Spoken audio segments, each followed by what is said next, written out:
Ana Maria Machado, Flávia Oliveira e Lívia Ministério Santana da Vaz. Cultura e GE Aerospace apresentam a segunda edição do Flipetrópolis.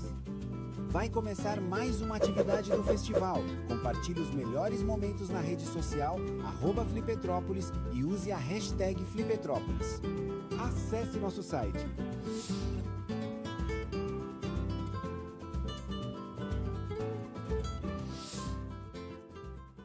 O vídeo a seguir possui recursos de legenda e libras. Apresenta cenas dinâmicas que registram diversas manifestações culturais de todas as regiões do Brasil, ambientado tanto nas ruas, nos palcos, como em grandes eventos e produções ou ambientes intimistas. O vídeo é plural, com agentes culturais de todas as idades, etnias, roupas e figurinos coloridos próprios de cada expressão cultural.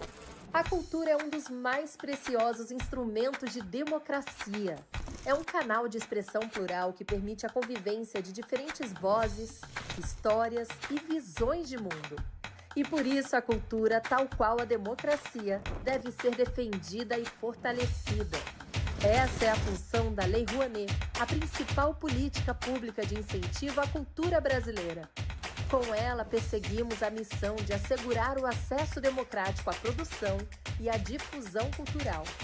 Ao longo de mais de 3 décadas, a Rouanet permitiu que inúmeras iniciativas culturais, antes inviáveis, ganhassem o mundo.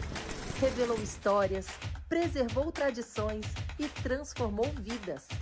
Lei Rouanet, há 33 anos tornando a cultura brasileira mais plural, acessível e democrática.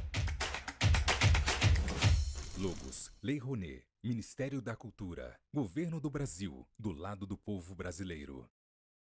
O vídeo seguinte possui imagens de crianças e adultos diferentes trabalhando juntos em um laboratório de engenharia. Eles estão fazendo projetos de aviões de papel que eventualmente são amassados. Escrevem contas em quadros, trabalham em computadores, até fazerem juntos um grande avião de papel realista que está parado em um hangar e depois decola. Imaginar um voo começa com uma folha de papel, algumas dobras, um arremesso simples. No entanto, para alguns a admiração e a alegria por trás do voo nunca terminam. Na GE Aerospace, transformamos o "e se" em "o que vem depois?". Porque quando a ideia certa decola, não há limites em onde a próxima geração poderá chegar. Fomos feitos para voar.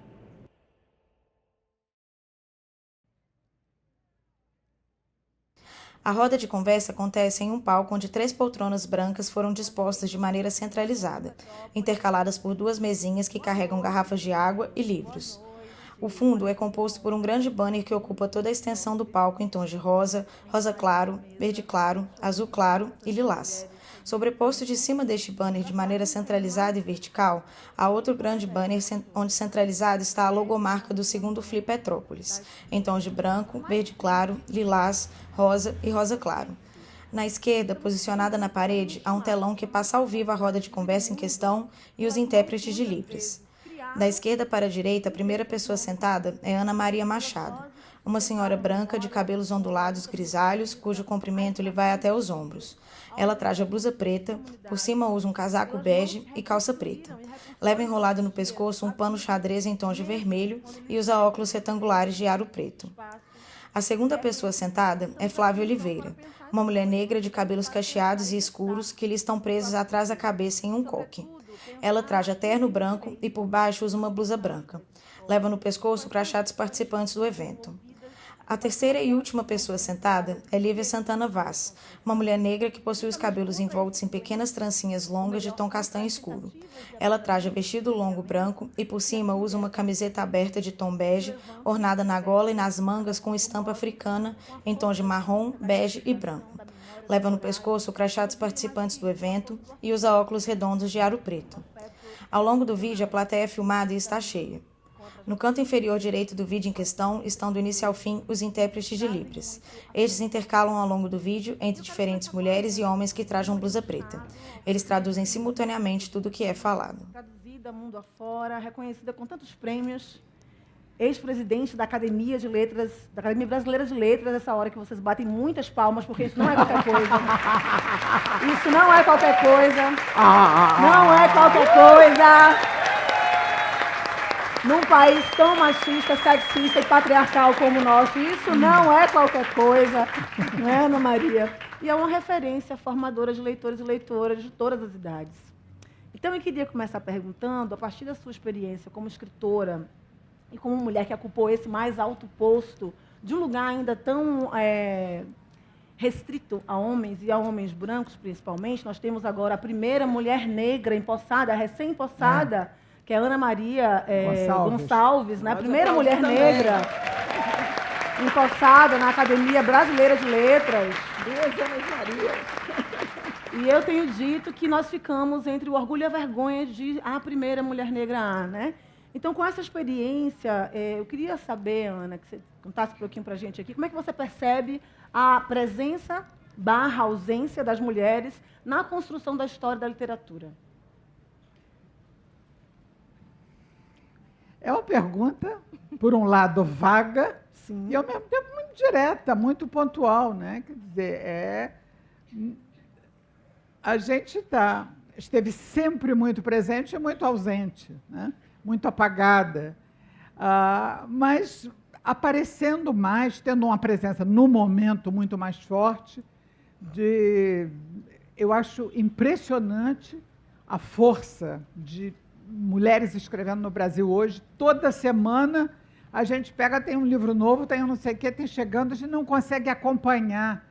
Lá na academia, por exemplo, a Heloísa Buarque Ferreira, que foi minha amiga da vida toda, quando ela entrou, e ela dizia, Ana, você consegue estar acompanhando como está? Porque ela começava a acompanhar o movimento das mulheres e não conseguia tempo para ler os livros. E ela me dizia, resume para mim, diz esse, o que é, seleciona o que é, porque não tem. Eu dizia, tem que ler Luciana Aparecida, tem que ler não sei o que. Eu ia pegando assim, porque são tantos. E é muito bonito esse momento que está jorrando, né? Mas, ao mesmo tempo, está florescendo. Parece que é muito, mas é o resultado de uma coisa muito lenta, muito recôndita, mergulhando muito fundo. Por isso eu acho que a imagem de florescer é boa, porque tem a ver com raiz, com plantio de muito tempo, de se alimentar da terra, de um coletivo, de uma coisa assim. Eu acho que isso está chegando mais e está presente.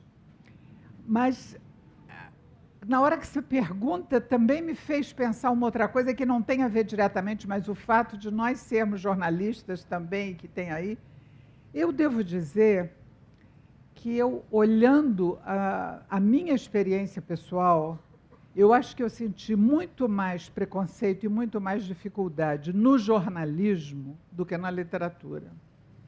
Eu me lembro no Jornal do Brasil, eu saí, por exemplo, para fazer cobertura no exterior, e éramos dois jornalistas, Cílio Bocaneira e eu, nós cobrimos a mesma coisa, nós mandávamos a matéria junto e a matéria saía assinada só por ele. E aí reclamamos.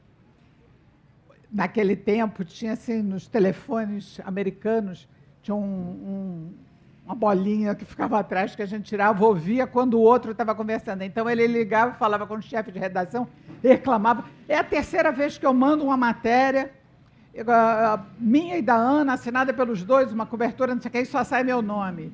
E eu ouvi, com esses ouvidos que a terra há de comer, o secretário de redação dizendo, enquanto eu mandar qualquer coisa nessa bosta, nome de mulher não sai assinando matéria no primeiro caderno. Nossa. E isso, Jornal do Brasil, que era a vanguarda da vanguarda na imprensa brasileira. Isso eu nunca encontrei na literatura. Eu encontrei crítico que dizia, até escreve como um homem, ou então dizia assim, só mesmo na cabeça de uma mulher para escrever essas coisas. Isso eu encontrei. Mas dizer que não dava nem para assinar, que enquanto ele mandasse naquela bosta, o meu nome não podia estar lá, isso só na imprensa. Então, o que eu quero dizer é que é geral, não é só na literatura que as vozes são silenciadas, é na sociedade inteira. Até outro dia a gente não podia votar, a gente não podia ter conta em banco, a gente não podia se divorciar. Nós estávamos lembrando, essa semana, estávamos eu e Rosa Freire da Guiar, que fomos almoçar e estávamos conversando, nós estávamos lembrando que nos anos 80, nem na Europa, Ela morando na França e eu na Itália, a gente conseguia comprar pílula anticoncepcional sem ter autorização do marido para ir na farmácia e ver. Então, não é só na literatura. A briga é muito grande, a luta é em toda a extensão.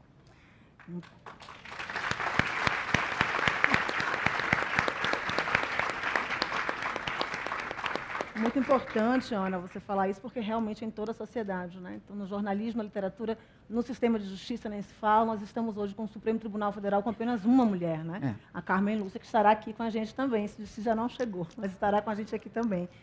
E quando você fala do direito ao voto e da autorização marital, né? O direito ao voto no Brasil é consagrado para mulheres em 1932, com uma mudança no Código Eleitoral.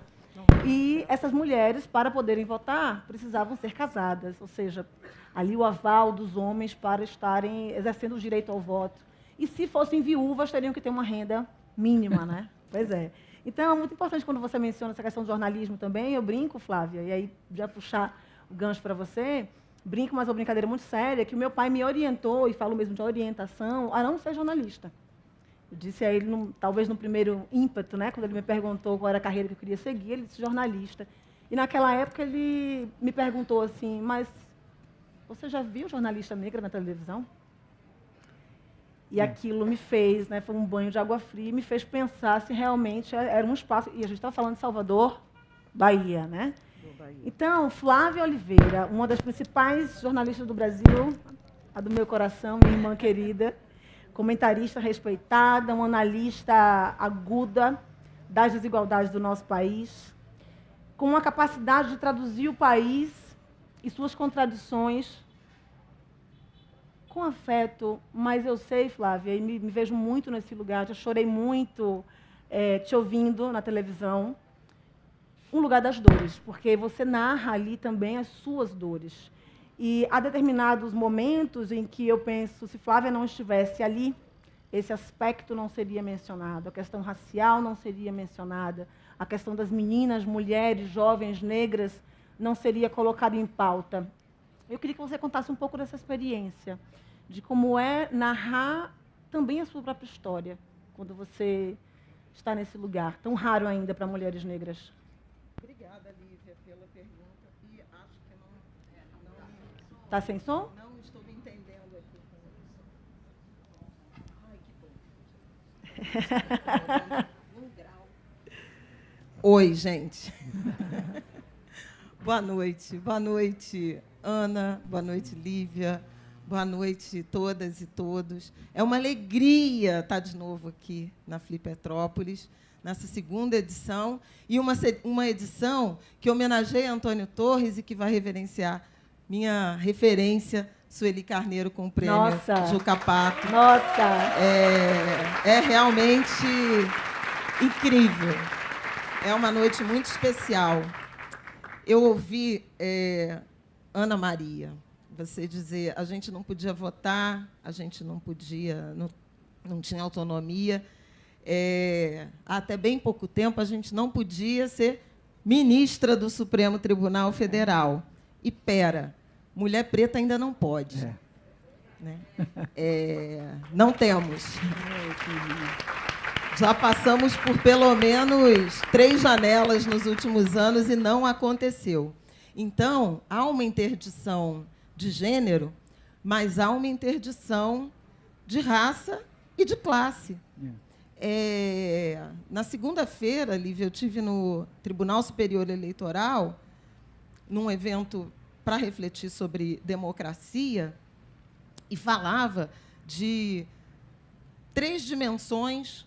Uma delas é essa solidão que a gente experimenta, nós mulheres, e nós mulheres negras em particular, por ter que dar conta de um coletivo, de um grupo diverso, que parece, à luz, aos olhos da sociedade, como homogêneo, mas que não é, que é profundamente rico e diverso. O outro é a ideia de que uma mulher que alcança uma determinada posição de poder e, pensando em raça, uma pessoa preta, ela só tem repertório para discutir gênero e raça. E a gente pode falar de qualquer coisa. Estamos absolutamente capacitadas a entrar em qualquer debate do jornalismo. E a terceira, que eu acho a mais grave, é esse hábito do Brasil, das instituições brasileiras, em erguer muros. Então, é como aquela cenoura na frente do cavalo, né? Você vai andando e nunca chega, porque novas exigências, novos atributos, novos ativos te são exigidos.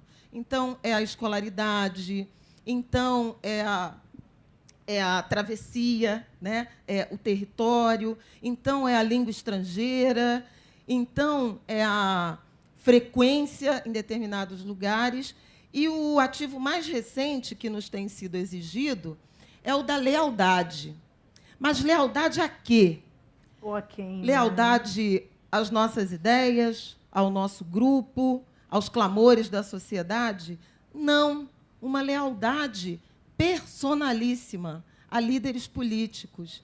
E isso é inaceitável, porque mulheres, negros, indígenas estão aquém desse muro. Não ultrapassaram esse muro. Então, é como se sugerissem que você vai ter a possibilidade, mas não tem. Dito isso, já gastei quase todo o meu tempo, mas eu precisava dar esse recado, não tem nada a ver com a sua pergunta, mas a sua pergunta, no jornalismo e no meu jornalismo, se relaciona com essas 3 dimensões, né? De ser uma jornalista preta de origem periférica que cresceu no subúrbio do Rio de Janeiro e que ocupa, há pouco mais de uma década, uma posição no jornalismo de opinião, que não é trivial, né?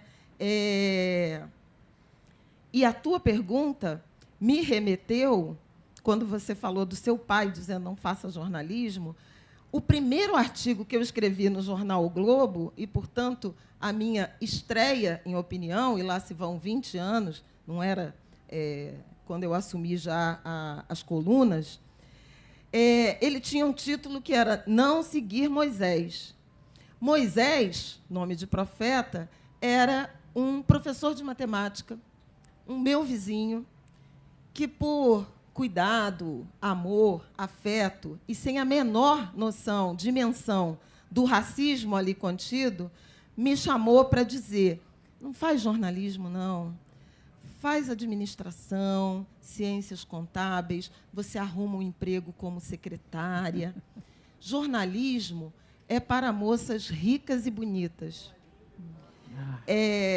O artigo se chamava Não Seguir Moisés, porque esse cara não profetizou o meu destino. Mas muitas outras mulheres negras tiveram. Muitas outras mulheres negras tiveram e têm o destino interditado, o caminho profetizado. O que eu posso fazer por elas? Emprestar a minha capacidade de escrita, a minha voz, a minha vivência e a minha emoção para tentar construir, no mínimo, desconforto ou empatia. Aí cada um escolhe o que quiser. Escolhe o seu lado da história, né? Ana, a sua obra atravessa gerações, né? São centenas de livros, uma rara capacidade de dialogar com crianças, com jovens, com adultos, desde Bisa Bia, Bisa Bel, até do outro lado, do outro mundo, né? Você traz uma riqueza nas histórias, mas não só isso, você abre frestas, eu diria, e mostra que o tempo ele não funciona em linha reta, né? Ele é conversa, ele é um tempo também que ecoa, ele é retorno. E sua obra tem essa capacidade de colocar diferentes gerações à mesa para dialogar, como se lembrasse ao país de uma menina e sua bisavó que elas podem, num gesto de imaginação, reinventar o mundo e reescrever o que parecia talvez inevitável, né? Então, eu queria lhe perguntar como é que a literatura ela pode ser ponte entre mulheres de tempos diferentes, né? E como é que a ficção ajuda a recuperar silêncios históricos entre essas mulheres? Olha, eu não sei responder a isso teoricamente, assim. Na prática, eu fui fazendo, quer dizer, quando eu escrevi, no caso que você citou aí, Bisabia, sobre mulheres de gerações diferentes, eu queria contar para os meus filhos, nesse momento eu só tinha filhos homens, minha filha não tinha nascido ainda, mas eu queria contar como eram minhas avós, o que eu lembrava da minha avó, de uma de um lado, de outra do outro, e da minha mãe, do que ela contava, e de mim mesma, de pequena, enfim, e apresentar o mundo, esse mundo feminino em que eu vivi, de que eu me achava herdeira, né? Mas eu fiz como uma personagem, uma protagonista feminina, embora eu estivesse querendo falar para os meus filhos, mas era uma menina imaginada, e ali minhas sobrinhas, ou minhas leitoras, ou as outras meninas brasileiras, ou o que fosse, de uma história de mulher brasileira, que era o que estava ali. E depois eu fui descobrindo, à medida que esse livro foi indo para o mundo, com histórias muito diferentes, história com H maiúsculo aí, de cada país, e como essas histórias femininas eram tão parecidas, apesar de, quando o país onde ele foi traduzido foi na Alemanha, aí uma menina brasileira ou uma menina alemã eram tão diferentes e, no entanto, as meninas se identificavam também. Isso tudo é muito misterioso quando a gente escreve. Eu não sei teorizar sobre isso. Eu vou buscar nos afetos, no afeto, na memória, e no gosto pela língua e na vontade de falar com outras crianças.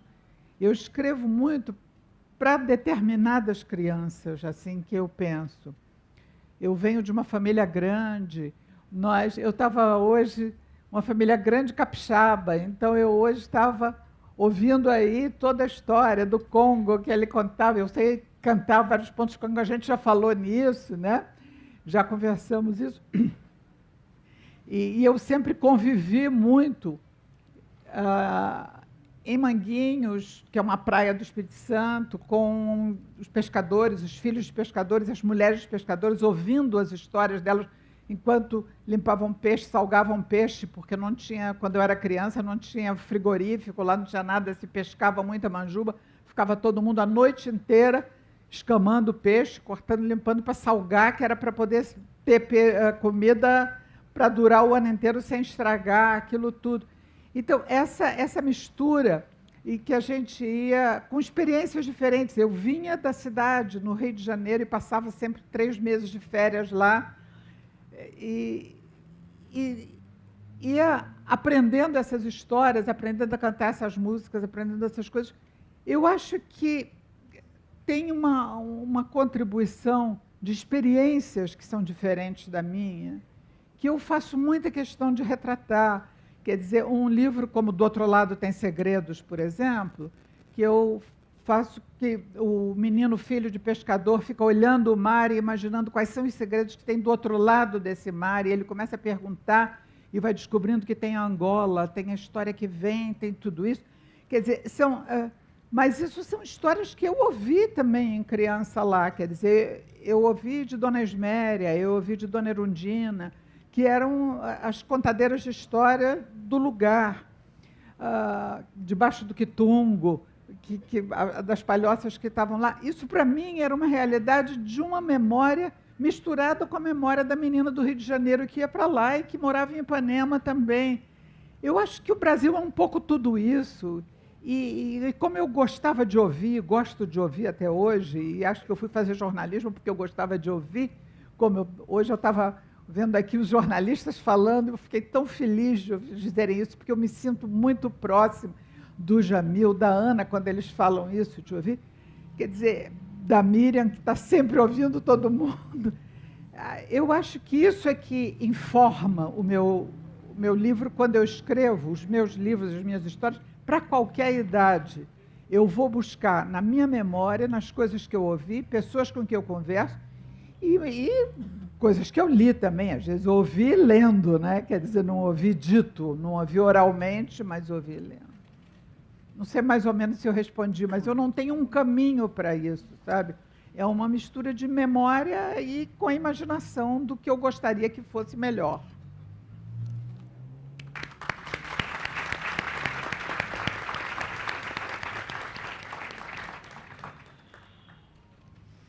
Flávia, Você também tem que contar uma história. Eu não. Desculpa que assumi pegar o bastão aqui jornalista, da né, mediação. gente? Olha Não, mas é isso. que Lá vem ela. somos 3 mulheres conversando e não tem essa de 3 mulheres conversando, uma só pergunta e as outras contam. Ela não deixou eu ser jornalista nem por uma noite, gente. Ela não deixou. Eu deixo. Mas é que a Ana trouxe, Lívia, uma experiência um depoimento tão intenso sobre essa escrita e sobre, você usou assim, experiências que são diferentes das minhas e que eu queria retratar. E a nossa experiência, e eu quero te ouvir porque você tem livros publicados, eu ainda não, hein? Calma lá que vai chegar. Isso é uma promessa, hein? É uma promessa, Somos todas é um compromisso. testemunhas. Anotem.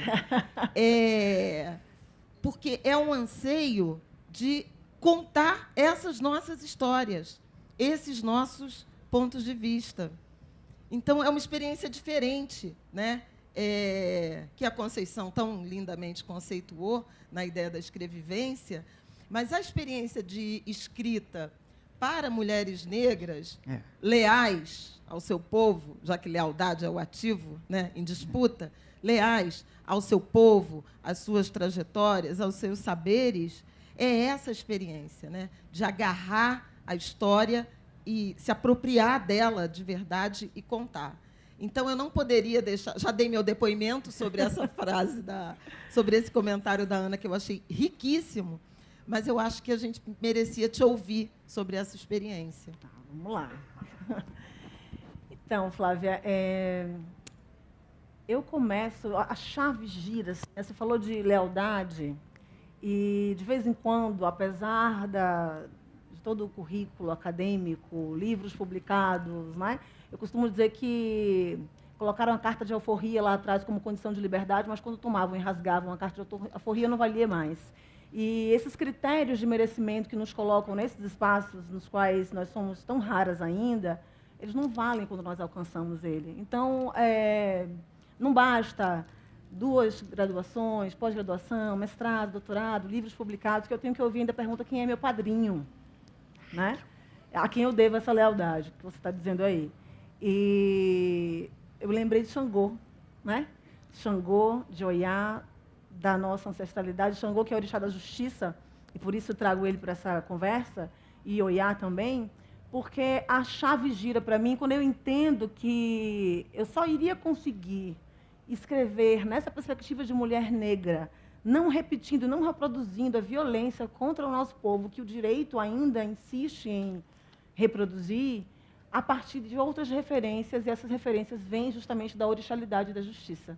E é aí que eu consigo trazer, por exemplo, a referência no livro A Justiça é uma Mulher Negra, uma provocação já no título, né, de Oiá como sendo a representante dessa justiça, a imagem dessa justiça de olhos muito abertos.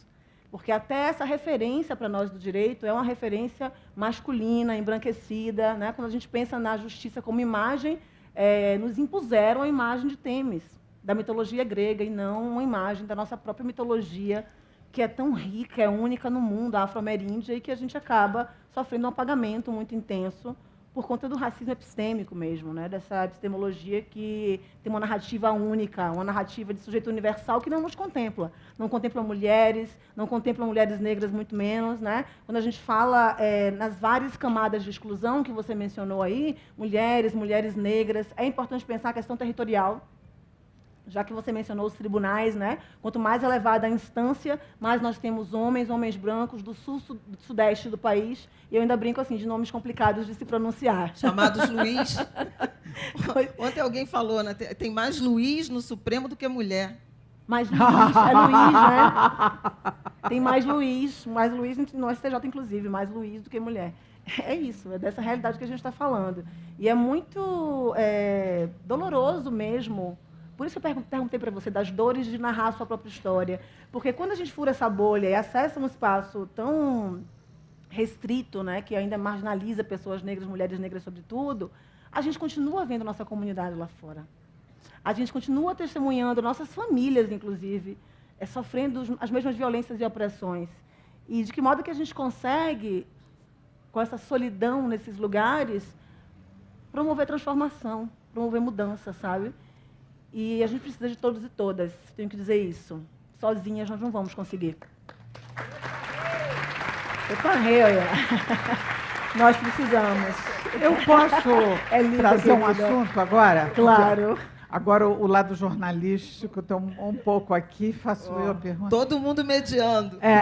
Mas a gente conversa assim, né? Que isso é tão bom. Mas é uma perplexidade, ou uma curiosidade minha, ou uma... Eu não sei nem qual a palavra, porque foi me ocorrendo isso. A Lívia falou uma coisa tão bonita aí, que aí eu quis trazer isso. Quer dizer, eu acho que uma coisa muito forte e muito importante na cultura brasileira em geral, quando ela falou nessa cultura afro-ameríndia, que a gente tem que se orgulhar disso, incorporar, trazer e reforçar, etc.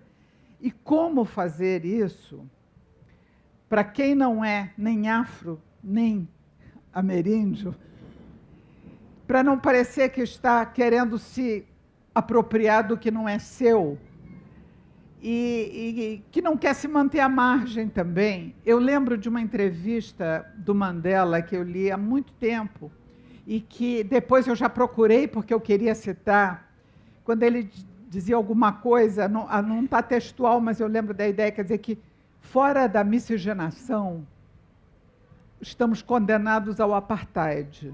Ele dizia alguma coisa desse tipo assim, quer dizer que se a gente não junta, não incorpora, a gente vai estar sempre mantendo a separação. E, no entanto, a gente tem que manter, não é a separação, é a firmeza daquilo que existe, sem deixar ser submetido pela outra. Quer dizer, tem que manter uma independência, mas, ao mesmo tempo, como que a gente equilibra isso numa cultura que tem tanta riqueza como a brasileira? Quem não é afro nem ameríndio, como faz para isso? Gente, as jornalistas estão demais, né? Vamos, adorei a pergunta, adorei a pergunta. Não, é uma pergunta que acho que todos Sim. nós nos fazemos o tempo todo. Como, é mais do que ser solidário, é incorporar, é trazer para o corpo mesmo, que vai além de dançar com o corpo, que a gente, na hora de dançar, a gente né? Mas na hora de escrever, na hora de usar as palavras, como que a gente incorpora isso? A escuta, né? Você falou da escuta. Eu falei da mas escuta, para mim é o meu caminho. Mas eu queria começar a lhe responder com uma frase de Audre Lorde, que diz assim: quando eu falo das nossas diferenças, não é para nos afastar, é para nos aproximar. É o contrário. Somente entendendo as diferenças e as minhas vivências e as minhas dores é que você pode realmente desenvolver empatia pelo que eu passo e você não consegue passar. Então, é escutar as outras histórias que não são as suas, né? As perspectivas que não são as suas. E falando do sistema de justiça, eu costumo dizer que nós, juízes e juízas, promotores e promotoras, defensores e defensoras, somos servidores públicos. E eu não entendo como se pode servir a um público que você não escuta.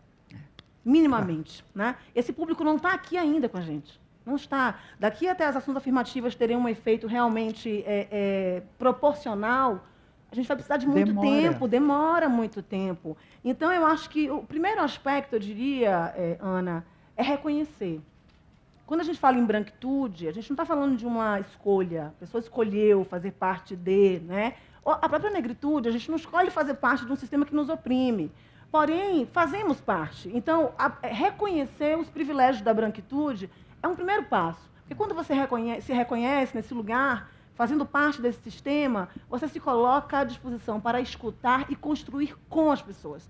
Eu tenho dito muito isso. A gente tem ainda um sistema de justiça, a gente tem ainda políticas públicas, a gente tem ainda até literatura, até escrita, que se comporta de forma a fazer para as pessoas ou sobre as pessoas, e não com as pessoas. Eu acho que essas coisas têm que ser construídas coletivamente. Justiça com as pessoas, porque quem está aqui julgando não pode estar em todos os pontos, não pode entender todas as perspectivas. Portanto, essa escuta é fundamental, esse reconhecimento de privilégios também é fundamental, mas essa disposição de construir com e não construir para, de maneira unilateral e hierárquica até, sabe? Você queria falar, né, Flávia? Eu queria disso aí também, porque eu acho que esse exercício que a Ana propôs na pergunta é um exercício, eu diria assim, de nudez. Você tem que estar pelada no palco e exercitar essa nudez, no sentido de, não só da escuta, mas no sentido de reconhecer a identidade do outro e de respeitar a autoria. Porque de onde é que vem esse sentimento da invisibilidade? São palavras, histórias, narrativas que nos são apresentadas sem que não só nós não tenhamos sido ouvidos, né? Pensando no povo preto, pensando nos favelados, nos periféricos, nos ribeirinhos, nos quilombolas, nos indígenas. É mais do que não sermos ouvidos, é não sermos retratados, apresentados na nossa riqueza e na nossa individualidade, nas nossas características verdadeiras, nas nossas verdades. Porque a gente lê muita coisa que não é verdade.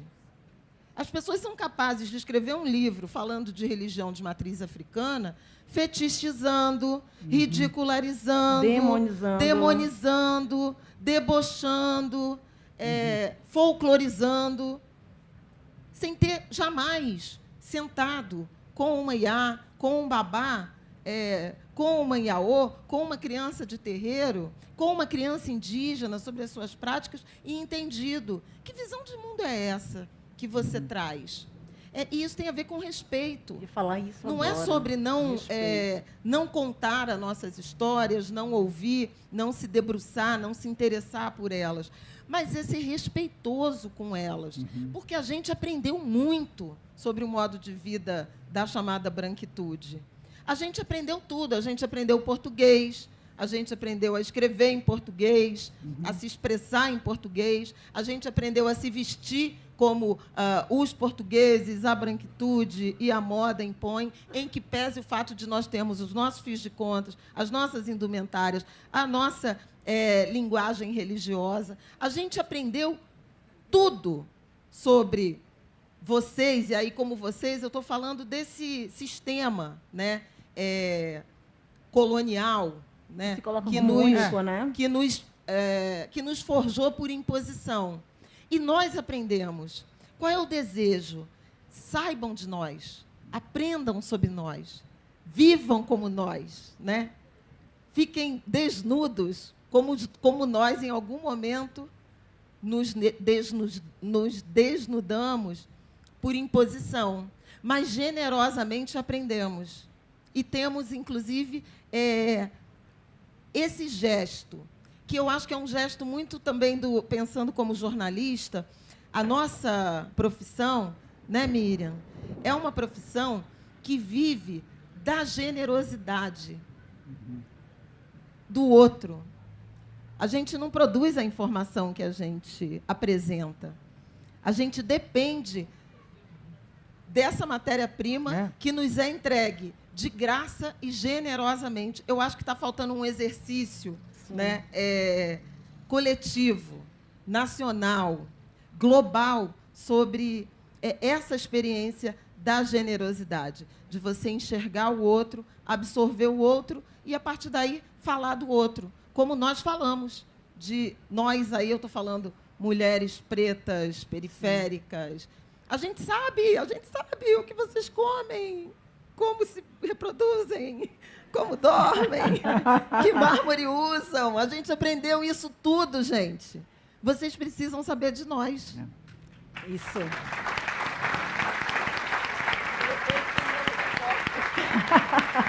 Flávia, Sueli Carneiro, e agora Estou me sentindo até esquisita de citar ela com ela aqui do lado, porque eu sempre cito, mas...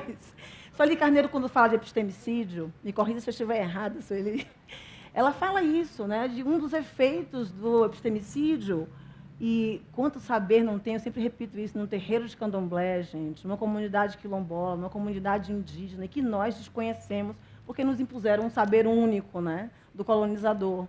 E aí Sueli vai dizer que o epistemicídio vai negar às pessoas negras a condição de sujeito de conhecimento. É justamente isso.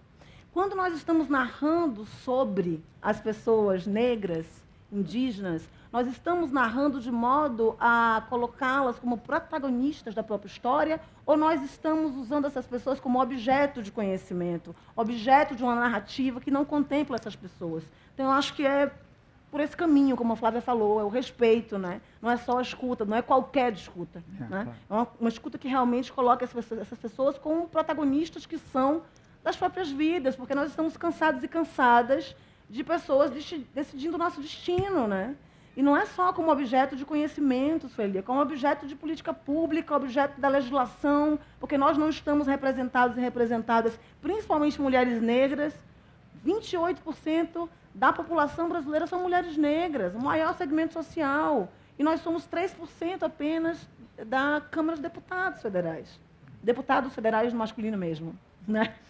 Então, nós não estamos decidindo sobre o nosso destino. As leis sobre aborto, sobre violência contra as mulheres, não somos nós que decidimos. Então, em tudo, como você disse, não é só na literatura, é na sociedade, de uma maneira geral. A gente tem um tempinho ainda. Deixa eu fazer uma pergunta para as duas agora, que é uma pergunta breve, mas que, enfim, poderia gerar um livro, mas vamos enfrentar. Quais são as mulheres, né? Quem são as mulheres, reais ou fictícias, né? Mitológicas, que caminham com vocês nessa via-mão da história? Ana, primeiro. Ai. Me sinto na prova oral, assim, num ponto que eu não estudei. Olha, eu passei por isso também. Eu passei por isso para ser promotora de justiça, prova oral, honrou. Vamos lá. Ah, não, ela responde primeiro. Flávia primeiro? Fala, Flávia. Vai pensando aí, Ana. Ainda bem que você falou as mulheres. As mulheres. São Falei muitas. ainda mitológicas. Porque são muitas, mas assim, Exato. destacar o que quer dizer... Porque eu acho que você está pensando em mulheres conhecidas. Não, pode faladas ser mitológicas, fictícias. Não, é? Vamos lá. Não, a minha mãe. Eu acho que primeiro a família. Eu ia dizer, mãe, avó, tias. Aí tinha... uma mulher que era muito marginalizada entre os amigos do meu pai, porque ela era um segundo casamento do amigo dele, numa época em que não havia divórcio, desquite, não sei o que e tal.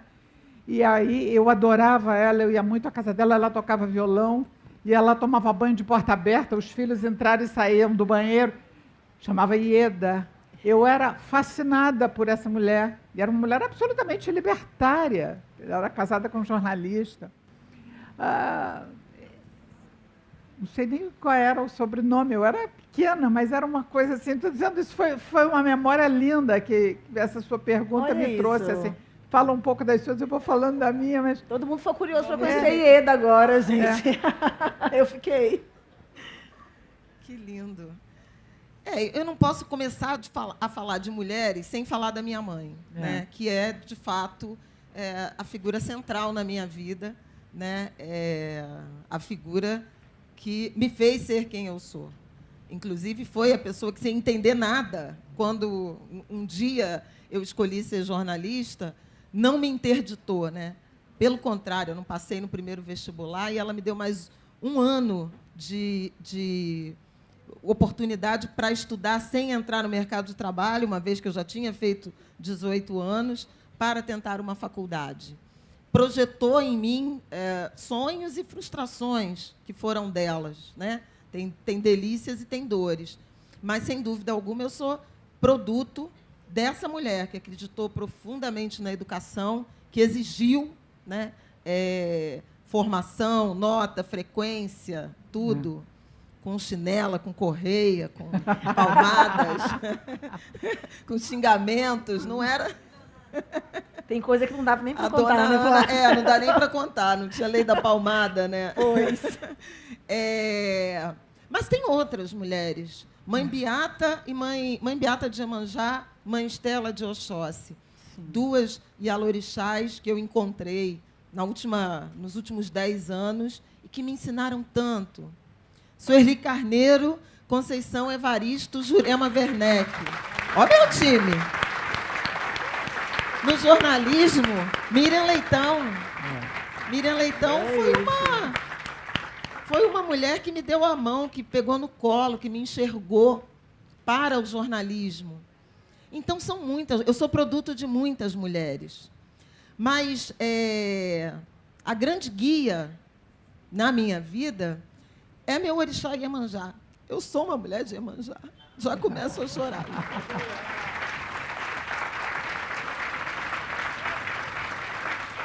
E quando o candomblé entrou na minha vida, há 16 anos, a percepção de autoconhecimento foi tão intensa que eu nunca mais me perdi. Então, quem me leva por esses mares é meu orixá Iemanjá. Odoia.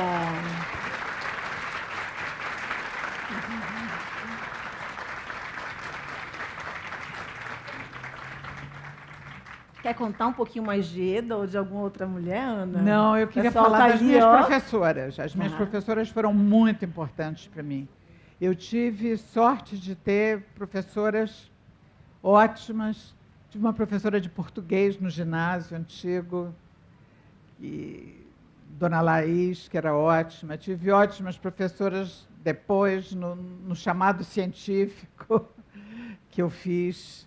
E na faculdade, enfim, acho que eu devo muito. A Cleonice, na faculdade, foi uma mulher importantíssima para mim, foi professora de literatura portuguesa e que me abriu portas também enormes, e tinha uma assistente dela, Margarida Ferreira, também, que foi ótima. Enfim, as professoras eu acho que me marcaram muito. Além da família, que foram as primeiras que eu falei também. Muito bom falar das professoras, né, Flávia? Muito bom. Eu tenho minha tia Maria Lúcia, pelo amor de Deus, não posso deixar de falar da minha tia Maria Lúcia. Ela deve estar assistindo. Que foi a minha professora do primário da Escola Municipal Francisco Sertório Portinho. Foi quem me alfabetizou e foi quem um dia chamou minha mãe e disse: essa menina é muito inteligente, você tem que procurar uma escola melhor para ela. E aí... a minha mãe procurou uma outra escola municipal, no mesmo bairro de Irajá, Escola Municipal Mato Grosso, mas que fazia diferença, porque a escola onde eu estudava era uma escola que recebia os alunos dos conjuntos habitacionais.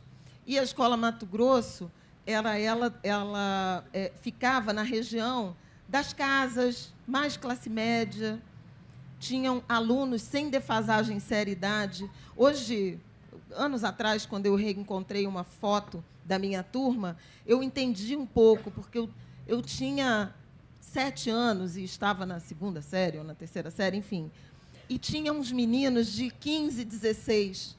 Era disso que ela estava falando, de uma possibilidade de uma turma